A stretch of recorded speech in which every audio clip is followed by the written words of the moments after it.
एक धेनुकासुर नाम का एक असुर रहता है वृंदावन में। ये धेनुकासुर जो है ये गधे के रूप में था। भगवान को जब ये बात पता चली, ग्वाल बालों ने आकर के कही, बोले लाला एक धेनुकासुर नाम का एक दैत्य रहता है, वो अपने बगीचे में खेलने नहीं जाता, उसके बगीचे के आसपास यदि कोई पहुंच जाए तो वो मारने आ जाता है, तू वाको वध कर दे। लेकिन ठाकुर जी के मन में कोई और लीला चल रही है। लाल जी कह रहे हैं धेनुकासुर का वध मेरे हाथों होना जरूरी नहीं है, मेरे हाथों यमुना को अपवित्र करने वाला विषैला जो नाग है कालिया, उसका वध होना बहुत जरूरी है। और कालिया के वध के लिए दाऊ दादा का हमारे साथ में वन ना जाना बहुत जरूरी है। क्यों? बोले बलराम जी कौन है? शेषावतार, शेष नाग ही तो हैं। बोले नाग के सामने दूसरे नाग को मारेंगे, उसको देखने में अच्छा थोड़ी लगेगा। वो कितने भी हमारे बड़े भैया हों, लेकिन अपनी जात का पक्ष तो लेंगे, अपनी प्रजाति का पक्ष तो लेंगे। ऐसी कोई लीला की जाए कि दाऊ दादा हमारे साथ एक दिन वन जाने से चूके और हम कालिया नाग को मारे। अच्छा ठाकुर जी ये लीला क्यों कर रहे हैं? बहुत ध्यान से सुनना। बदला लेना चाह रहे हैं बलराम जी से। बड़े भैया और छोटे भैया, दो भाई जिस घर में होते हैं उनको पता होगा, बड़ा भैया हमेशा कहा करे छोटे भैया को चिढ़ाते ही रहे। और ठाकुर जी को बहुत चिढ़ाते हैं दाऊ दादा, इतना चिढ़ाते हैं, इतना चिढ़ाते हैं, सूरदास जी ने तो एक पद लिख दिया। ठाकुर जी ने समस्त बाल बालों से कहा भैया देखो धेनुकासुर का वध हम नहीं करेंगे, यदि धेनुकासुर को मरवानो है तो दाऊ दादा से कहो, हम अकेले थोड़े ही हैं बलवान, दाऊ दादा भी तो बलवान है। सब ग्वाल बाल दौड़े दौड़े दाऊ दादा के पास गए, बोले दाऊ दादा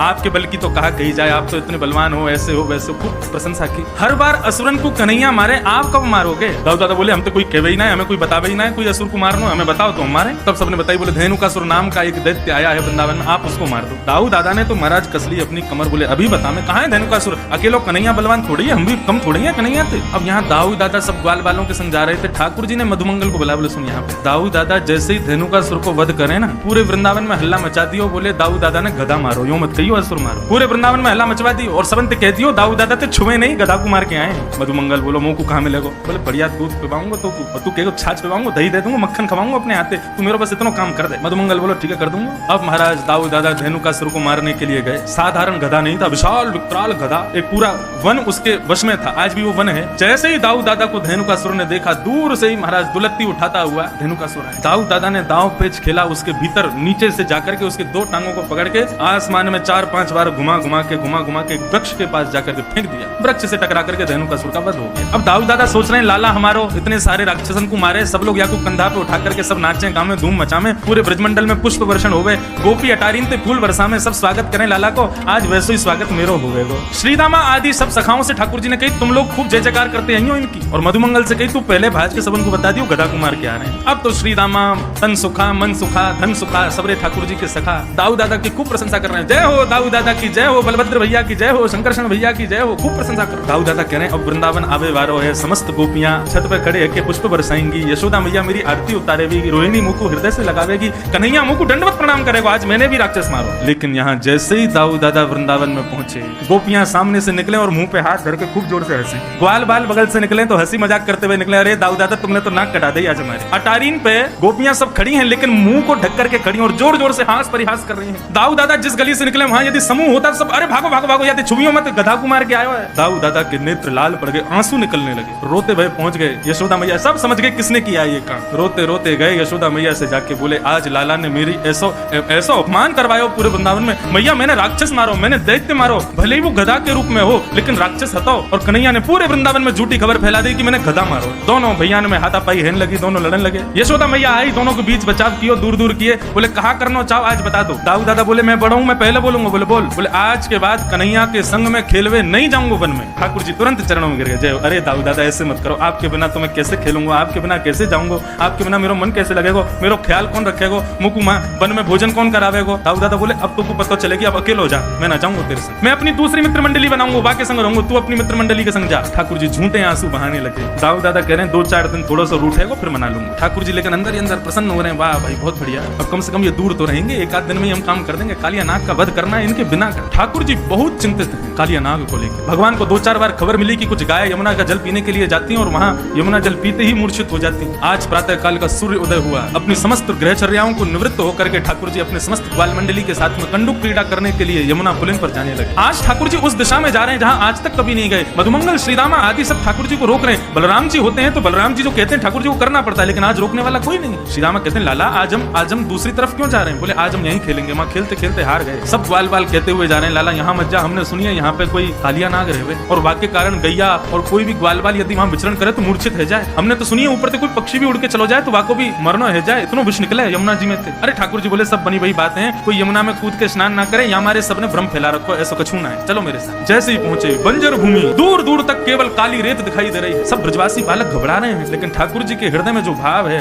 वो ठाकुर जी को पता है। कंडुक क्रीड़ा करते करते इस प्रकार से क्रीडन किया कि मधुमंगल श्रीदामा की जो गेंद थी ठाकुर जी ने उसको यमुना जी में फेंक दिया। जैसे ही यमुना जी में जाकर के गेंद गिरी है, ठाकुर जी ने अपनी माया से ही श्रीदामा के हृदय में प्रवेश किया और श्रीदामा के माध्यम से जिद करवाने लगे कि मुझको तो वही गेंद चाहिए। नहीं तो क्रीड़ा करते करते कितनी गेंद होती हैं, कभी श्रीदामा मधुमंगल क्रोधित नहीं होते, कुंपित नहीं होते, लेकिन आज श्रीदामा जिद कर रहा है मुझको वही गेंद चाहिए। बाकी के सब सखा मंडली के सब श्रीदामा से कह रहे हैं, अरे ठीक है लाला, दूसरी गेंद आ जाएगी, ऐसे तो जाती रहे, तू आज इतना गुस्सा क्यों है? रोए श्रीदामा बोला सब शांत है, जाओ कन्हैया मुझको वही गेंद चाहिए, लेके आ। ठाकुर जी बोले यहाँ में कालिया नाग रहे, श्रीदामा देख ले कूद जाऊंगा मैं। बोले मुझको कछु ना पता, कैसे भी करके लेके आ। ठाकुर जी बोले मुझको चुनौती मत दे, मैं कूद जाऊंगा। सब बाल बाल वहाँ श्रीदामा और ठाकुर जी के बीच के जो वाद संवाद है, युद्ध है, उसको शांत करने की कोशिश कर रहे हैं, लेकिन इतने में ही ठाकुर जी ने अपनी काली कमली को कसा और एक मल्ल की तरह, एक पहलवान की तरह ठाकुर जी कहते हैं आज या कालिया नाग को ही देखूं। कदम पर जैसे ही चढ़े, श्रीदामा को स्मृति आई कि ये क्या हो रहा है लाला, तू कदम पे काई को चढ़ो? बोले तेने कही ना तुमको गेंद चाहिए, मैं गेंद लेके आऊं। अब तो श्रीदामा कहने लगे, बोले नहीं नहीं लाला, यहाँ मत कूदियो, तू वापस आ जा। इतना कहना ही हुआ कि ठाकुर जी ने कदम के डाल से एक छलांग मारी और सीधे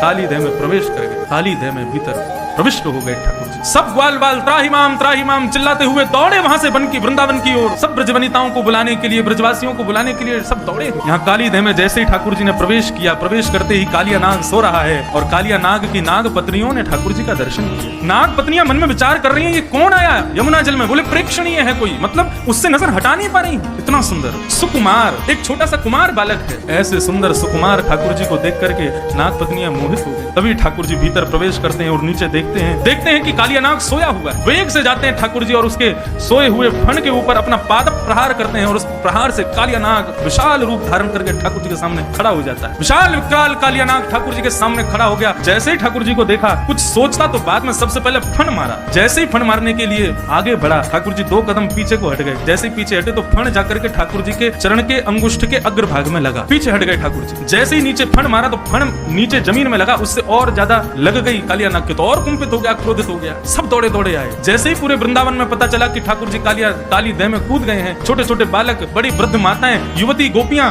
सब दौड़े हैं यमुना पुलिन की ओर। और ऐसा वर्णन करते हैं कि दौड़ करके वहां खड़े होकर देख नहीं रहे, सब दौड़ करके काली देह में कूदने को ही तत्पर हो रहे हैं। इतने में ही बलराम जी पहुंचे और बलराम जी ने जाकर के काली देह के किनारे पर समस्त गोपांगनाओं को, समस्त ब्रजवासियों के चरणों में प्रणाम करके सबको रोका। जैसे ही कालिया नाग ने अपने फन उठा करके ठाकुर जी की ओर अपने फन को झुकाया और जैसे ही डसने को आगे बढ़ने लगा, बलराम जी ने ऊपर से ही ठाकुर जी को देख, कन्हैया इतनी प्रतीक्षा किस बात की कर रहे हो? अरे इस काली नाग को मजा क्यों नहीं चका देते? जब बलराम जी ने ये आश्वासन दे दिया कि हमको कोई दिक्कत नहीं है, तुम कर लो जो करना है, ठाकुर जी ने तुरंत अपना वेग से शरीर फुलाना शुरू किया। कालिया नाग की नस नस ढीली हो गई। कालिया नाग को लगा यदि अभी मैंने इस बालक को नहीं छोड़ा तो पूरा शरीर फट जाएगा मेरा। तुरंत अपने शरीर को ढीला कर दिया कालिया नाग ने। 101 फण है उसके, अपने प्रत्येक फण से जीव को बाहर निकालता है ठाकुर जी का। ठाकुर जी को डसने के लिए ठाकुर जी ने उसकी जितनी जीव बाहर आ रही थी समस्त जिह्वाओं को एक साथ पकड़ा और पकड़ करके जिस प्रकार रथ हाँकता है कोई घोड़ों के पीछे खड़ा होकर, ठाकुर जी ऐसे ही समस्त जीवों को पकड़ करके कालिया नाग के मस्तिष्क पर खींच लिया जोर से। जैसे ही ठाकुर जी ने जीव को खींचा, कालिया नाग अपने अन्य मुखों से जीव निकाल करके ठाकुर जी को डसने लगा। ठाकुर जी बोले ऐसे नहीं मानेगा, या तो मजा चकाना ही पड़ेगा।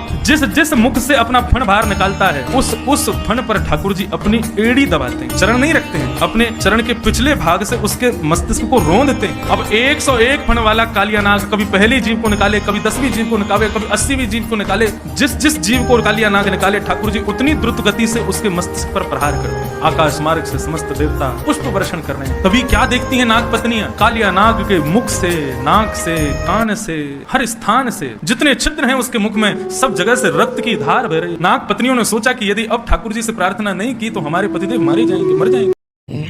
Thank you for watching this video. Please press the bell icon for more videos. Radhe Radhe.